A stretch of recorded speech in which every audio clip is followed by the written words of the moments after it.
Chapter 29 The Last Day.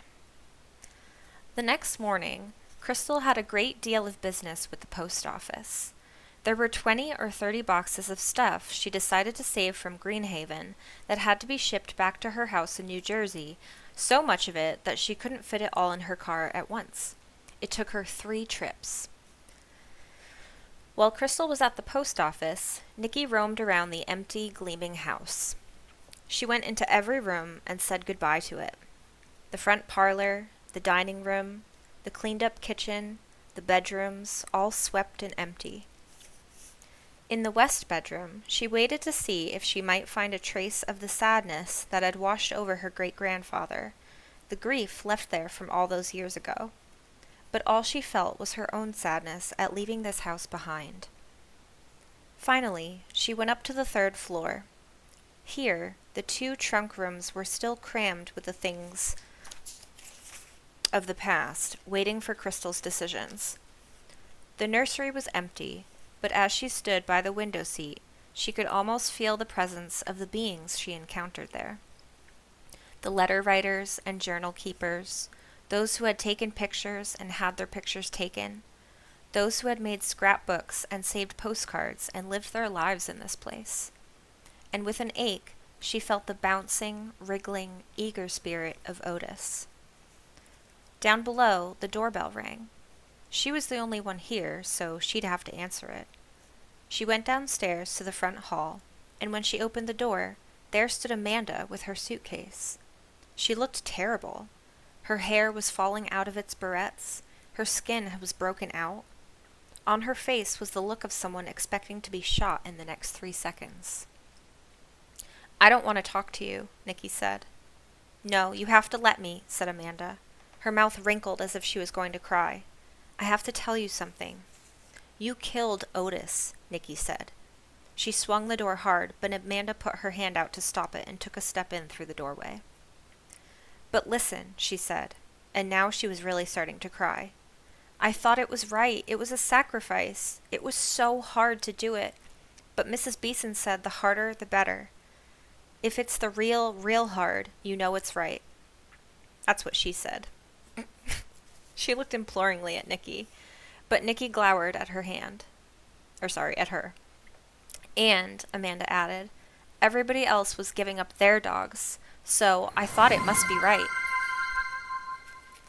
Nikki turned her back on Amanda, but she didn't try again to close the door. She went into the front parlor and sat down on the bare floor with her back to the wall beneath the windows. Amanda followed. "I wish I hadn't done it," she said. "I've been thinking about him all this time, out there in the snow." She actually said, "snow, oh," because a sob came up inside the word. She lifted up the hem of her sweater to wipe her nose. "Well, how come you changed your mind?" Nikki said. "Because I couldn't stop thinking about Otis," said Amanda, "and because I found Mrs. Beeson's list." "What list?" Amanda sat down on the floor facing Nikki.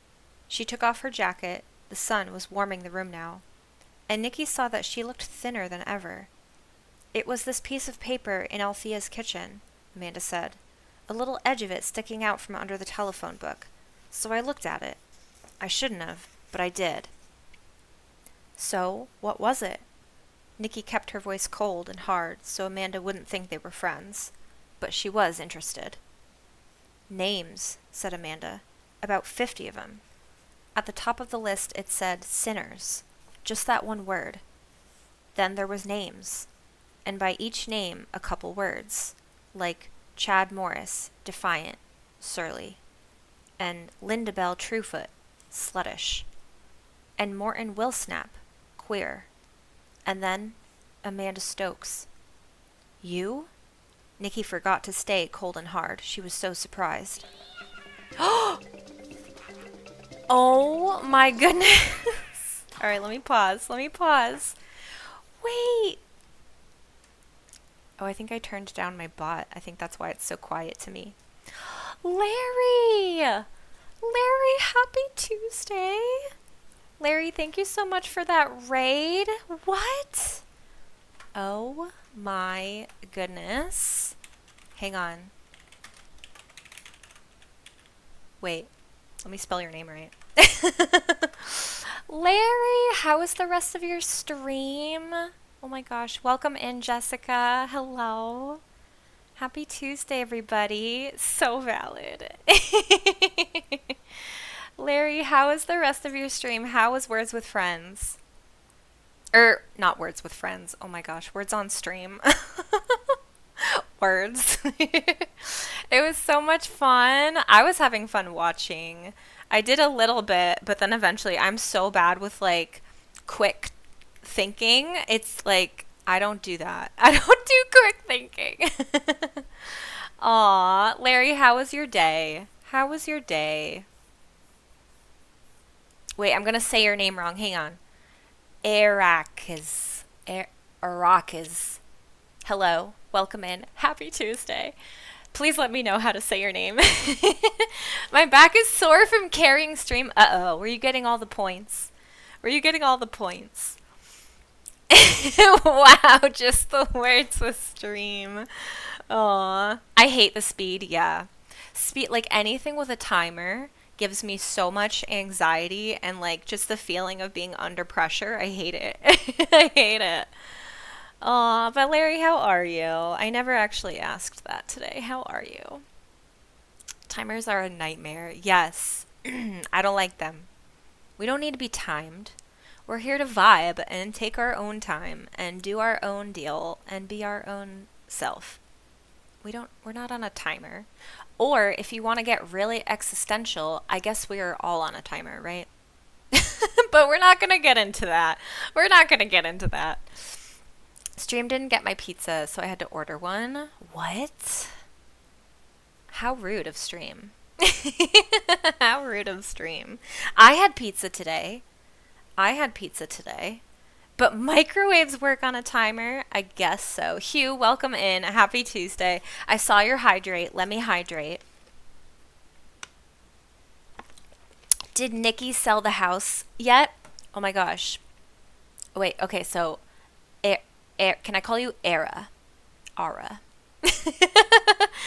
Have you read these books before? Have you read the City of Ember books? She's so real. I'm not here though. Are you not? Are you just what's it called? Like an echo of my imagination here in my stream? Was I thinking about you and therefore projecting you? Arrakis. Okay, I'll remember. I'll try to remember. Let me clarify. I will try to remember. Okay, Arrakis. Got it. Let's go. Thank you for letting me know. And guess what, everybody? Hi, I didn't introduce myself. If you don't know me, my name is Colie, or as Larry likes to call me, E. coli. Hi, I'm a variety streamer. Lots of cozy things here. And I have a raid video since I don't know how to words. So please enjoy, and I'll be back in a couple minutes.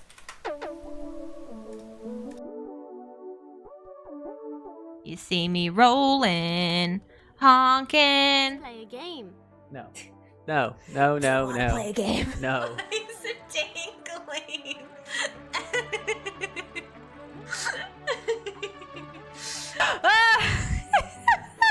Stop. Wait. Stop. No. Okay. Listen. Did he just suck me? Alright. Somewhere in this room is an explosive device that will blow your brains to smithereens. Let's go. Ah! Hungry. I'm so hungry. I'm gonna get hangry soon. It's gonna happen. Hangry Colie is like, I will cut daggers into your soul. Oh my god. Keep going! Am I supposed to fall there? Hope not. Oh my god!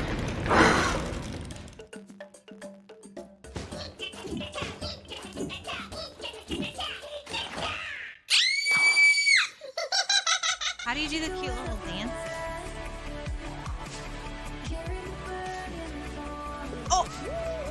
I didn't mean to jump.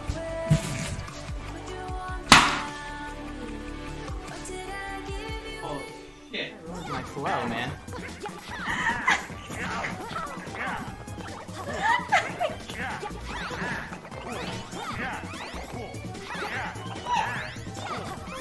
Why are you on the ground?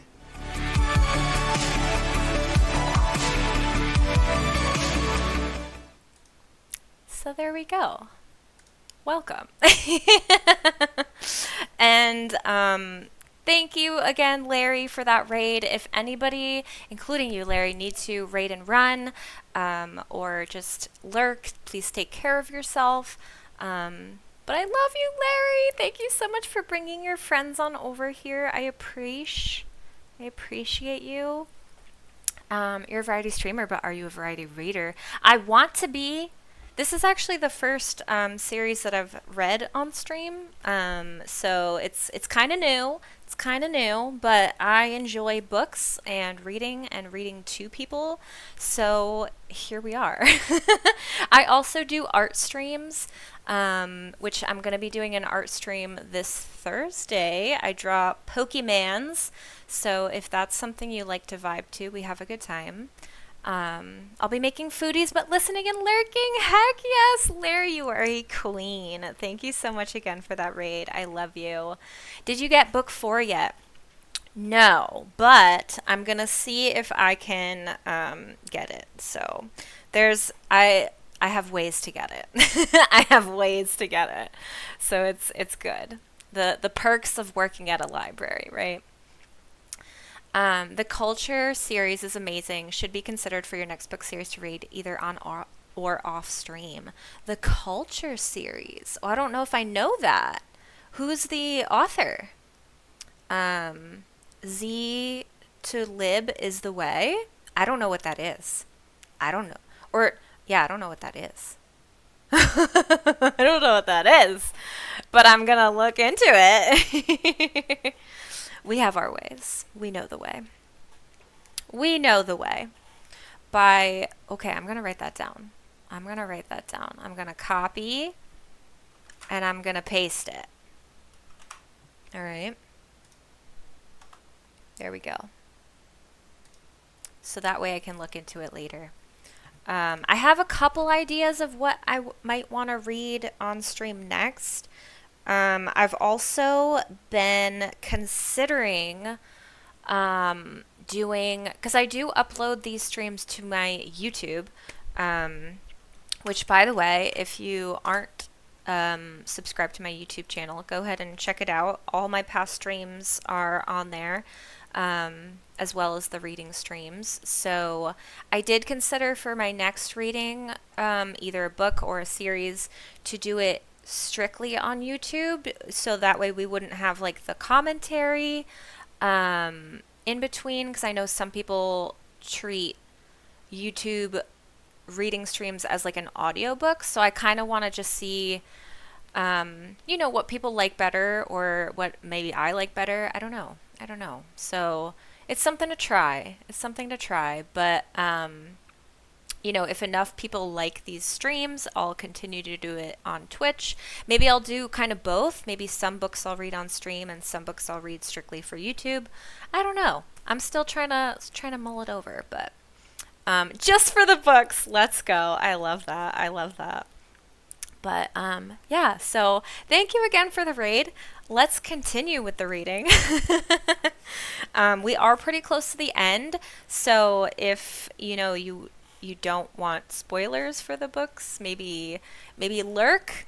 But so this is book 3 in the City of Ember series. There are 4 books in total, and we've already read the first 2 on stream, so here we go. Okay, Muting, you're doing great. Thank you, Hugh. Thank you so much for being here. I appreciate it. All right, let me see where I was. Okay. So, Amanda Stokes found her name on the list. You? Nikki forgot to stay cold and hard. She was so surprised. Yeah, and after my name, it said disobedient. How could that be true?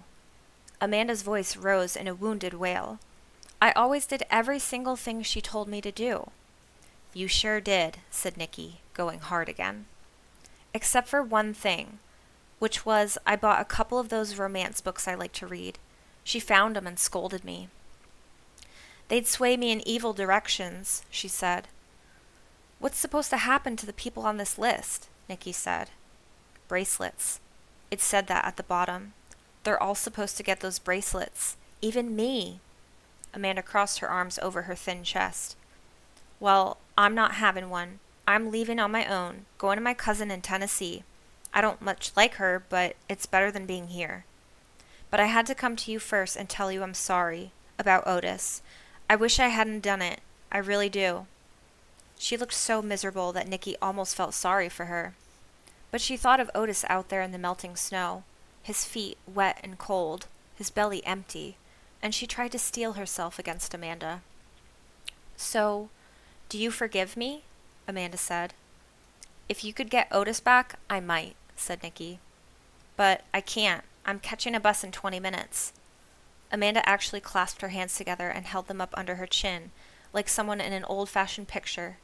Please, she said. And Nikki remembered that she, too, had wanted to do whatever Mrs. Beeson told her, that she, too, had wanted very badly to be right, and also that she'd been just a hair away from pushing Amanda down the stairs. So she looked at Amanda's tear-stained face and hauled up forgiveness out of herself. All right, she said. I guess I forgive you. It was a grudging forgiveness, but the best she could do. Amanda sprang up. Thank you, she said. I'm going now. Right now? Said Nikki. You mean you left the Prophet by herself? It doesn't matter, Amanda said. They'll find someone else to take care of her. But you left her alone? She's alone right now? She is, but it's okay. She's just sleeping. Amanda picked up her suitcase and went to the door. Bye, she said, and she walked away. Nikki watched as she went down the sidewalk, moving with a sideways tilt because of the suitcases. And as soon as Amanda was out of sight, she threw on her jacket and dashed out the door, heading for the Prophet's house. End of chapter 29. All right, there's only 2 chapters left after this. I believe there's an ad going right now, maybe, so I'll try to pause, as long as I can, at least for the next minute or so. I'll take another hydrate break. Here's an experiment to try it. Clone your voice and upload it to YouTube. This will cost you per minute, but you can run the math of ad revenue versus cost to make video. Interesting thought. Ugh. No, but I do really want to try to see what works out better for everyone, I guess. I mean, I know you can't, please everybody, but it's something to think about. Oh, now the ad comes. What the heck? All right. Well, I guess there's an ad going now. So, let me try to stall. I'm pretty good at stalling. I stalled in a Pokemon game and actually won because of it, so there's that. But yeah, otherwise, I don't think I have anything to really talk about. I feel like I've talked about everything so far. But yeah, if you're lurking, hi. I appreciate you lurkers. I'm a big lurker myself. I like to lurk in a lot of places. That sounds weird. On Twitch. I like to lurk on Twitch. So there we have it. But I hope everybody's having a wonderful day. I do have a new emote that I just released last week. It's pretty awesome. I made it myself. I love it because I say listen a lot. So it's a new thing and I really like it. Plus I have a lot of animated emote spots to fill up, and so it was a nice chance to add that to the mix. All right. You guys are almost back from an ad break, so perfect timing. I feel like I stalled pretty well. And here we go. Chapter 30. Nikki and the Prophet. Nothing was moving around the house on Grackle Street except for a bird that fluttered around the empty feeder and then flew away, disappointed. Nikki tried the front door and found it open. She stepped into the silent house. No one was in the living room, so she went down the hallway, looking into all the rooms, a kitchen, a study, a bathroom. No one was in any of them. At the back of the hall was a flight of stairs, and she went up them. At the top, she found herself facing 2 doors. She hesitated a moment. Then she chose one of the doors and pushed it open. She saw a room full of books, shelves to the ceiling, books on every shelf, and at the end, a big soft armchair by a window. Books on the floor, books on a desk, the chilly light coming in through the glass. Outside the window, another empty bird feeder, but no one there. So she backed out and tried the other door, and when it opened, she saw that she had found the prophet's room. What had she expected? A dark den? Something like a church with holy paintings and statues of angels? It wasn't like either of those. It was an ordinary room, with a bed beside a tall window. The window was closed, the air was stale. In the bed was a woman with a ripply light brown hair spread out against a pile of white pillows. Her face was small and pale, and her huge frightened-looking gray eyes seemed to be staring past Nikki, or through her. Her mouth was partly open, but she didn't speak. Nikki stepped in. Her heart was pounding like a drum. She hadn't thought about what she would say when she saw the prophet, and now her mind went blank for a moment. "Ms. Prophet," she said, "I have to ask you," she began. The prophet didn't move. Was she listening to her? Did she even see her? Nikki started again, louder this time. "Ms. Prophet, I'm Nikki. I have to talk to you."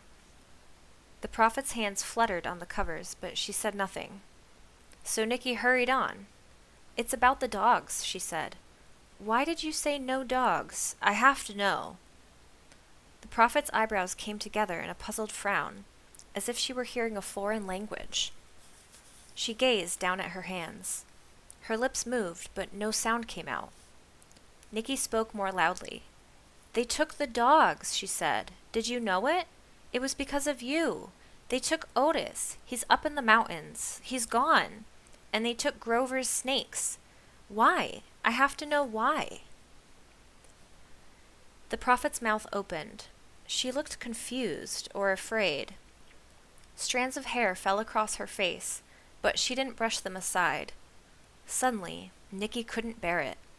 All her grief and anger rushed up in her like hot steam, and she took 3 fast steps toward the prophet and grabbed her by the arm and shouted right into her face, "Talk! Talk! You have to tell me why they took the dogs. You have to!" At that, the prophet finally spoke. "Dogs?" she said, in a feeble voice. "Dogs?" "Yes," cried Nikki, shaking the prophet's arm. "Mrs. Beeson told us the dogs had to go. She said we shouldn't love dogs, we should only love God. I don't understand it. I want you to explain it." For a second, the prophet gazed at her with burning eyes. Then she sank back onto her pillows and went silent again. Nikki let go of her arm. It was hopeless. Maybe the prophet's mind had been vaporized by her vision. Maybe she couldn't communicate with human beings anymore. Only God. So Nikki turned away. She went to the window and looked down. There was the backyard where, she'd heard, the prophet had had her vision. It was such an ordinary backyard. A small brownish lawn, a chair, some trees, a few birds fluttering around. Nikki pushed the window open, and a draft of cool air flowed in, along with a few notes of bird song. She stood there, staring down, breathing the fresh air, feeling sort of empty, like a sack that everything's been spilled out of. Behind her, the bed creaked. Nikki spun around. The prophet was sitting up. Her hair fell over her white nightgown, tangled and long. She pushed her covers away, swung her legs over the side of the bed, and stood next to it, trembling all over. She was hardly taller than Nikki. When she spoke, Her voice was soft and raspy, as if she hadn't used it much for a long time, but her words were clear. "I forgot to fill the bird feeders," she said. "When did I last fill them?" "I don't know," Nicky said. "Months ago." "Months?" The prophet passed a hand over her eyes. How could it be months? "It was," Nicky said. The prophet just shook her head. "You were saying something to me," she said. "I didn't understand. Tell me again." So Nicky explained again about how they'd taken the dogs. And what else? They stopped the church choir and radios and movie musicals because you said no singing. It was God's orders, Mrs. Beeson told us. "God's orders?" said the prophet. "Yes," Nicky said, "and you said no lights, so people turned all the lights off." The prophet swept tangles of hair away from her face, stared at the floor, wrapped her arms around herself, and shivered. She stood without speaking, and Nicky thought maybe she had gone back into silence. But abruptly she raised her head again, and this time, when she spoke, her voice was stronger. "Listen," she said. "I've been ill. I have been ill and heartbroken and drowned in my vision. It's time for me to come back. Will you help me get dressed?" So Nicky did. She brought clothes from the dresser and the closet, gray pants and a thick white sweater, and she helped the prophet put them on. When she was dressed, the prophet sat back down on the edge of her bed, tired.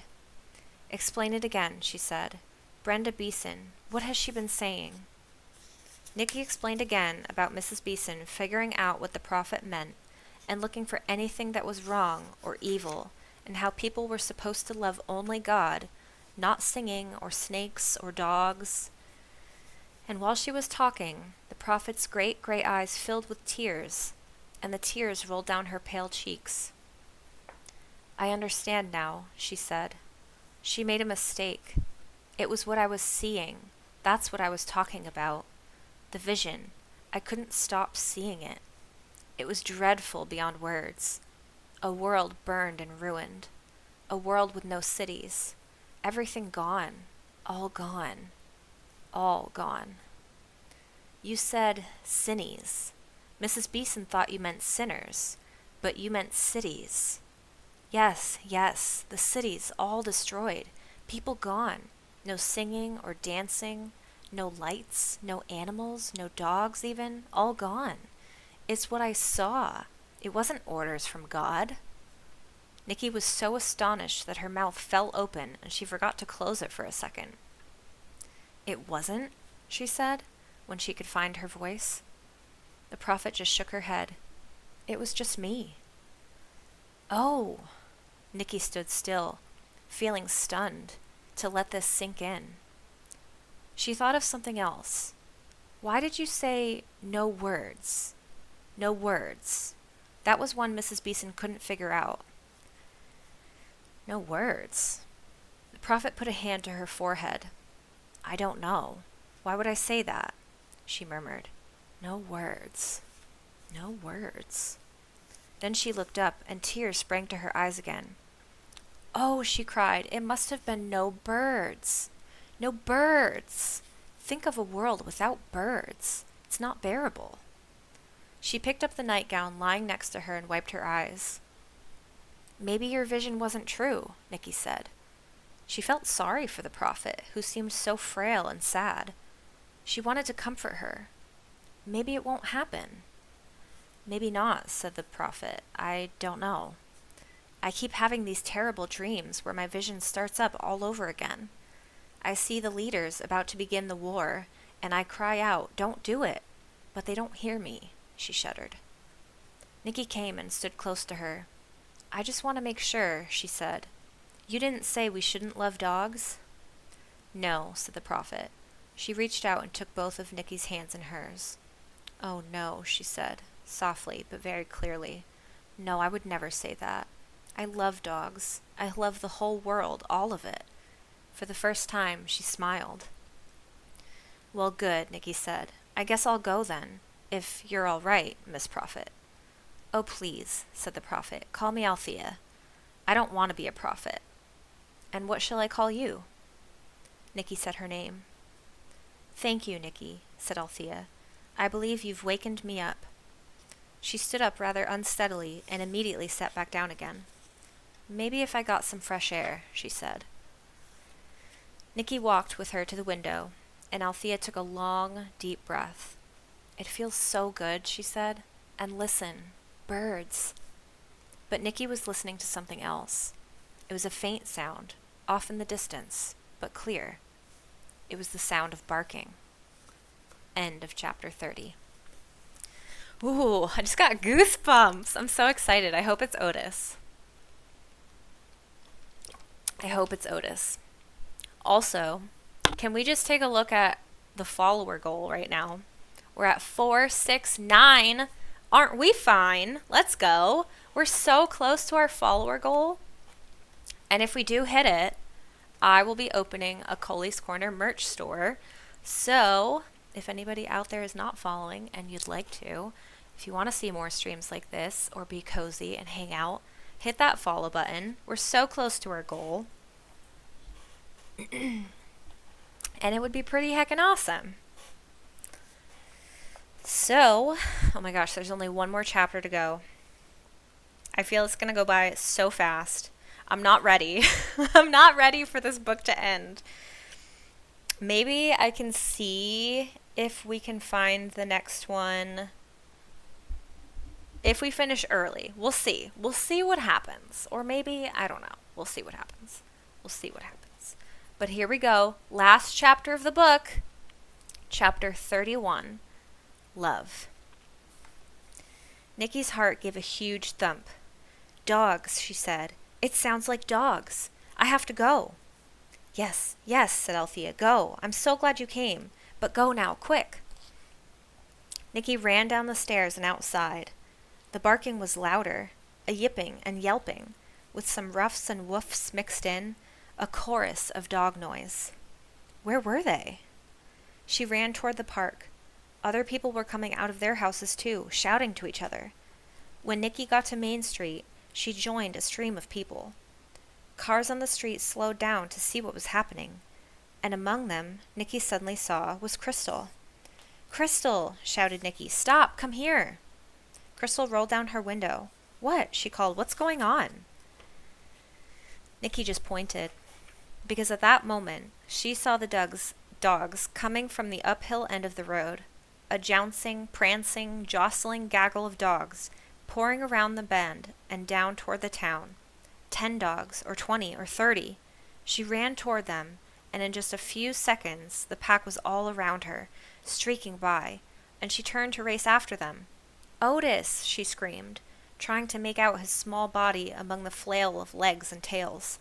Otis, where are you? They were coming through downtown now, and people burst out of the stores and halted, open-mouthed, on the sidewalks.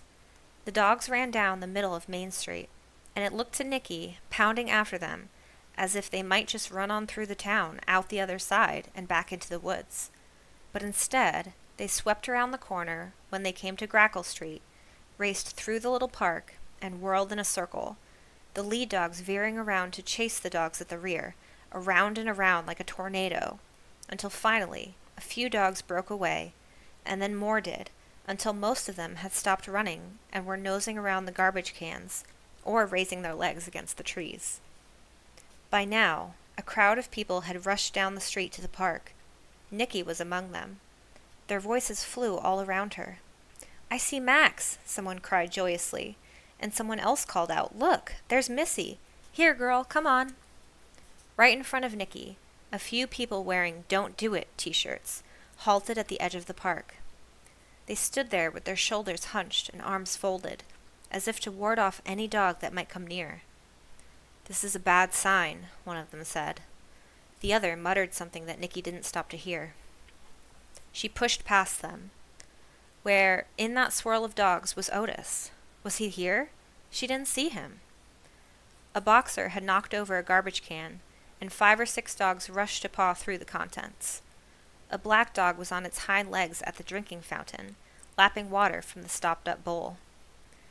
People rushed every which way, calling dogs names, clutching them by the collar, and the dogs leapt up, licked faces, thrashed tails back and forth. But where was her dog? A dread seized her. What if he wasn't... But he was. There, under a picnic table, nose to the ground, sniffing at a scrap of paper, tail pointing straight up. "Otis!" Nicky screamed, and he looked up in surprise. When he saw her, he cocked his head, stared a moment, and then ambled toward her with the scrap of paper sticking to his nose. She caught him up in her arms, squeezed him tight, rumpled the top of his head, and told him how happy she was over and over. He wiggled, he licked her chin. Twigs and burrs were tangled in his coat, and his feet were wet and packed with mud between the pads. He smelled like earth and rot and dog dew. He was a mess. Then a sharp voice rang out above the noise of the crowd. "Wait! Wait!" it cried. "This is wrong. We mustn't do this. We can't take them back." And Nicky saw Brenda Beeson standing at the edge of the park, wearing her red baseball cap and waving her arms above her head. A few people turned to look at her. A few of them paused. Then a dark-haired woman bent down, scooped up a small dog, and took it over to Mrs. Beeson. It was Sausage, Nicky saw, with her droopy ears all stuck with burrs. Mrs. Beeson stared at Sausage. She reached out, and then she pulled her arms back. She turned away. She turned back again. And finally, she just stood frozen, with a look of desperate confusion on her face.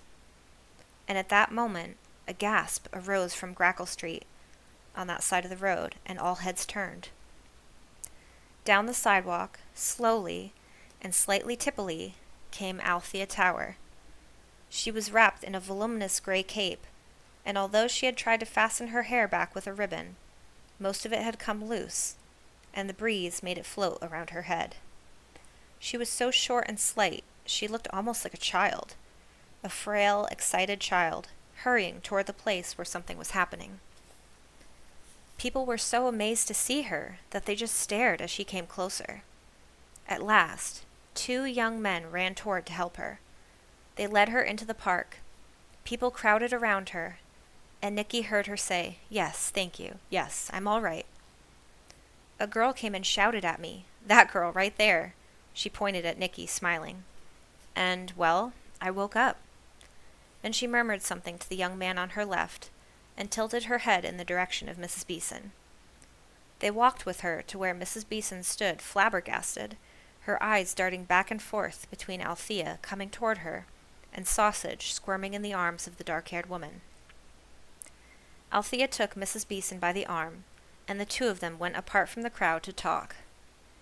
Nicky, who knew what they would be talking about, saw no need to stay any longer. She left the park and the chaos of people and dogs behind, and carried Otis back toward Greenhaven. When she was halfway there, Crystal, who had driven home and parked the car, came running toward her. "What in the heck is going on?" she said. "The dogs are back," said Nicky. "Look, this is Otis." Crystal stooped over and looked Otis in the face. He opened his long pink mouth and yawned at her. "Cute," she said. "I'm keeping him," said Nicky. "I don't know," said Crystal. "Does the building you live in allow?" "It does," Nicky said, though she didn't know if this was true. She didn't care. She'd make them change the rules if she had to. If they wouldn't, she'd make her mother move. "Well," said Crystal. But she didn't argue. Back at Greenhaven, they put the last of their belongings into their suitcases and carried them out to the street. The sun blazed down, glinting off the car and the scraps of snow still left from 3 days before. They put their suitcases in the trunk. "I have to stop at the real estate office on our way out," Crystal said. "Just for a second." While Crystal was in there, Nicky sat in the car with Otis on her lap and picked the stickers out of his fur. Dirty as he was, and smelly, she adored the feel of him leaning against her. After a while, he got sleepy and lay down with his head hanging sideways over her leg. And she adored the way his mouth looked upside down, with his black lips and the tips of his teeth showing. She picked the dried mud out from beneath the pads of his feet, and didn't mind at all that she got dirt under her fingernails. Crystal came out of the real estate office quite a while later, just as Nikki was starting to wonder what was taking her so long. Len was with her. When she got into the car, she rolled down the window, and he bent over, curling his hands over the windowsill. "So, I'll let you know," he said. "It should be tomorrow or the next day." Crystal nodded. I don't even know how to feel about it," she said. "But you'll call me." "Oh yes," said Len. He looked at her in a meaningful way. "Oh yes, I'll call you. Never fear." Crystal smiled. She put one of her hands over one of his. "Goodbye then," she said, looking up at him. And quickly he poked his head a bit farther through the window and kissed her on the mouth. It was just a peck, but even Nikki, with her limited experience of being in love, could feel that it was quite thrilling to both of them. Crystal pushed the up button to close the window. She put on her sunglasses. She stepped on the gas. They sailed down Main Street and out of Yonwood. "What's he going to call you about?" Nikki asked, as they rounded the curve toward the highway. "The offer on the house. Looks like the Hardesties are vacillating. They found another place they think might be better for their purpose. They might withdraw their offer." "Then what?" said Nikki. "I'm not sure." Crystal accelerated and merged with the traffic on the freeway. "It depends on... I don't know. We'll see." They rode in silence for a while. Nikki worked on getting a twig untangled from Otis's ear hairs. Then she said, "Len sure likes you." A small smile appeared on Crystal's face. "I know," she said. "I like him too." "Is he going to come to New Jersey and be your boyfriend?" "Oh, heavens," said Crystal. "I don't think so." She stepped hard on the accelerator and passed two slow trucks. Still smiling that small smile, she glanced over at Nikki, who was working very slowly on the twig, trying not to pull Otis's hair. "I think you're in love," she said. Nikki looked up, startled. "With that pup," said Crystal. And with a sort of shock, Nikki realized it was true. She had definitely fallen in love with Otis. This was being in love, wasn't it? Looking forward to seeing him every day, feeling like a hole was ripped in her heart when he was gone, jumping for joy when he came back, not minding if he smelled bad, wanting to take care of him, actually liking the dirty and funny-looking parts of him. Surely it was being in love. It was true that she hadn't fallen in love with Grover, the obvious candidate. She'd fallen in love with a dog instead of a person. But that didn't matter. It was still love. She'd apply it to a person later on. They drove back to the city. There, Nikki carried out the good idea she'd had. With Crystal's help, she sold the photograph of the Siamese twins for $350. She added $25 of her own, and she sent that money to Grover. She put it in an envelope with a note that said, "Congratulations, you have won first prize in the Grand Amalgamated Products Association sweepstakes." A few days later, she got a postcard from Grover that said, "A very nice specimen of the triple-fanged magenta-spotted rat snake will soon be on its way to you in the mail. Thank you." Fortunately, no rat snake arrived. It turned out that their building in the city did not allow dogs. But it also turned out that this didn't matter, because of the letter that came from her father the very day Nikki got home. Her mother opened it and gave a joyful shout. "He says his job has been made permanent, and he wants us to come and join him," she said. "You'll never guess where he is." "Oh," said Nikki, "I forgot to tell you. I know where he is. California." "You're right," her mother said. "But how did you know?" "He told me, in those postcards," Nikki said. "I figured it out. I knew he wouldn't be writing those strange PSs for no reason." "They made no sense to me at all," said her mother. "What did they mean?" "If you'll get the postcards," Nikki said, "I'll show you." Her mother brought her the postcards, and Nikki laid them on the table. "Look," she said. "It took me a while to get it, but I finally did. Each one of those messages has a number in it. 3 sparrows, 1 peanut butter cookie, midnight, that's 12, and 9th birthday. It's the very simplest code. Dad taught it to me. The numbers stand for letters in the alphabet. 3 is C, 1 is A, 12 is L, 9 is I. By the time I got that much, I knew where he was. Aren't you clever? Said her mother. And isn't it wonderful? California! Yes! Nikki threw an arm around her mother's waist and hugged her. She knew what California meant to her mother, who'd grown up there, and whose family had lived there for generations. For her mother, going to California would be going home. They spent the next week packing, and as they packed, Nikki told her mother everything about what had happened in Yonwood, about Otis and Amanda, about the Prophet, about Grover and his snakes, and about the 3 goals she'd set for herself. What happened with those goals? Her mother asked. Did you reach them? No, Nikki said, not really, except for falling in love with Otis. I didn't reach a single one. But she was wrong about that. Sometimes it takes much longer than you think it will to reach the goals you set for yourself. And sometimes, as it happened with Nikki, you reach your goals in strange and unpredictable ways. End of chapter 31. But don't worry, there is what happened afterward. The house in California was on a farm that spread out at the foot of low green hills. There were acres of land for Nikki and Otis to wander in. Nikki loved living there. Snow fell in the winter, and in the summer, the fields were full of butterflies. Crystal went back to New Jersey. Len came to visit her there, and she went to Yonwood sometimes to visit him. And it didn't take long for them to decide they were meant for each other and should get married. Luckily, the Hardestys decided to withdraw their offer on Greenhaven, giving Crystal the chance to make the decision that had been slowly growing in her mind. She took Greenhaven off the market, and she and Len moved into it themselves, filling its rooms with the kind of plushy, pale furniture Crystal liked. 4 children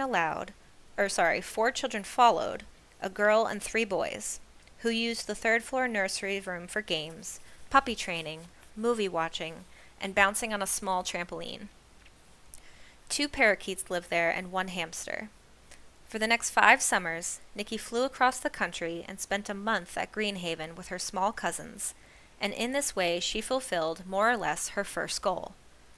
The summer Nikki was 12 and Grover was 14, the 2 of them paid a visit to Hoyt McCoy, and he showed them the universe that shimmered on the walls of all his downstairs rooms. Then he took them upstairs and showed them his telescope and whole rooms full of astronomical equipment. I search for signs of extraterrestrial life, he told them. It's difficult to search in this universe because everything is so far away. 50 years for light to get here, even from the nearest star. Ridiculous. But other universes, which might be right next to ours, closer than that chair there, that's something else again. His eyes gleamed. Imagine a rift, a crack in our universe that gives us access to another one. Only, for an instant, just long enough to see that it could be done. Would you believe such a thing possible? They said they didn't know. I know, said Hoyt. Not that I can begin to explain it to you. But that winter you were here, Nicole, well, I will just say that certain people in Washington were astounded by what I told them. Washington, said Grover. Astounded? Quite. Astounded enough, at a crucial moment, to put aside certain dire plans. Astounded enough to think that perhaps it was better to explore the world than destroy it. But I'm saying too much. Never mind, never mind. They pestered him with questions, but he would say no more.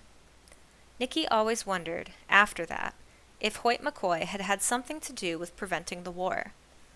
People had waited for over a week after the president's deadline, with nothing but rumors in the news. Finally, there came an announcement. An agreement had been reached with the Phalanx nations after all. War had been averted. No countries set off its arsenal of bombs, and the terrorists seemed to fade back into whatever dark corners they had come from. For a while, there were wild rumors that the government had received messages from an alien starship that taught the leaders how to solve their problems. But that was never proven, and hardly anyone believed it. Most people thought they'd come through all right because God was on their side. Brenda Beeson was extremely upset to discover that the prophet's blurry words had not been orders from God. In fact, she couldn't quite believe it. She warned people not to lose faith and to keep up their battle against evil. She pointed out that although war hadn't come, the terrorist was still up there in the woods. Then one day that spring, a young photographer named Annie Everard took her camera up the trail to take pictures of wildflowers, and came back instead with a fairly clear shot of a white bear. Everyone was relieved. Now that the danger was past, they decided to go back to following regular laws made by people rather than commands that might not come from God. Mrs. Beeson found this extraordinarily frustrating. She ran for mayor the next year, but when she lost, she took up a life of study instead. She set up an office in her house, equipped with a powerful computer that had a lightning-fast internet connection, and all kinds of software for finding and reading and organizing information. And there, she pored over holy writings from every place and time, trying to figure out once and for all what God was really saying. Althea Tower asked everyone please not to call her the prophet. She was sorry for all the things that had been done in her name, especially the episode of the dogs, even though it wasn't her fault. So she set up a place in her backyard where people could bring their dogs when they went away on trips.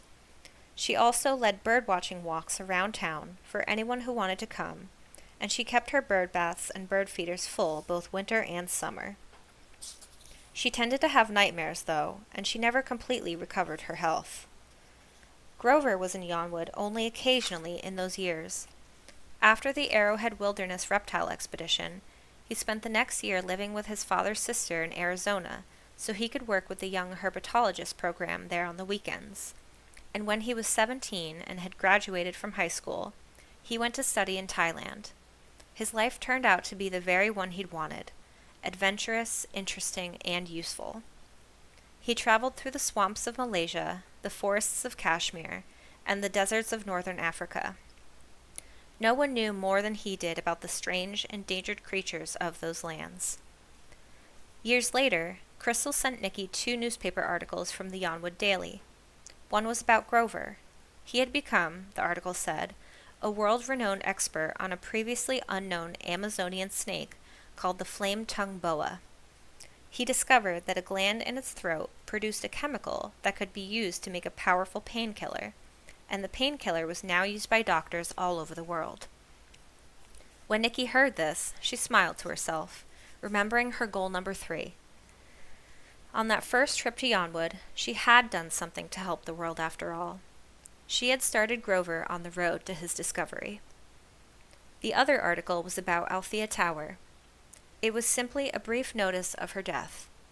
She had caught a bad flu that developed into pneumonia, and she died at the age of 64. And so the prophet wasn't around when it began to look as if her terrible vision might be coming true after all. The problem was, the conflicts that threatened the world when Nikki was 11 had never really been resolved. For a while, leaders turned to the quest for knowledge, putting their efforts into finding out what secrets the universe might hold, and the world changed in many ways. But time passed, the leaders of one era were succeeded by the leaders of the next, and old fears and differences arose again, fiercer than ever. And so, long after Nikki had grown up and married and had children, after her children were grown and gone, after her husband, who'd fulfilled her goal number 2, had died, that was when the world once again plummeted down toward darkness. Perhaps, Nikki thought, the prophet really had seen a glimpse of the future. Just a more distant future than anyone had thought. What was happening certainly matched the horrors that had frightened her so badly. All over the world, people who believed in one truth fought against people who believed in a different truth, all of them believing theirs was the only real truth, and all of them willing to do anything, absolutely anything, to defend it. Nations readied and aimed their missiles to defend it. They sent their soldiers to take over cities and fight for land, and as the fighting swarmed across deserts and jungles and seas, new diseases broke out, and warring troops and fleeing refugees carried them to one country after another. Hundreds of thousands died. Fear ran like a pack of wolves across the planet, and people were afraid for the survival of the human race. That was when the enormous project that Nikki's father had worked on 50 years before was at last put to use. It was an entire city, built beneath the ground, stocked with supplies and sealed off from the surface so that its inhabitants could live there as long as necessary, safe from whatever was going to happen above. When the human race seemed truly threatened, the government contacted a few carefully selected people and asked if they might be willing to volunteer for this enterprise. Nikki, being the daughter of one of the builders, was among them. She was torn. She hesitated a long time before making up her mind. She loved the world and didn't like the prospect of going down into a dark place and remaining there, probably for the rest of her life. But because she loved the world, she finally decided to go. She was 60 years old after all. She'd had many good years of life, but she wanted to make sure people were still around after she was gone to keep on loving the world. Who would appreciate its beauty and wonders and strangeness if people were gone? So she volunteered. And as she sent off her letter of acceptance, she remembered again her long ago goal number 3, to do something good for the world. She tried her best to help the world during her life, doing the small things that came along. Maybe this was a big thing for her to do, the biggest and the last. Besides, she was curious. What would it be like to live in an underground city? When the day came, she was both sad and excited. On the train, she began keeping a journal. But when the travelers got to the cave entrance and had gone down a long tunnel to the river that would take them to the city, she was afraid the leader would catch her writing. It was against the rules. So she wrapped her journal in a green plastic rain hat, wound a narrow belt around it a couple times to hold the plastic on, and stashed it behind a rock. Maybe someone will find it someday, she thought. It will be sort of a letter to the future. The end.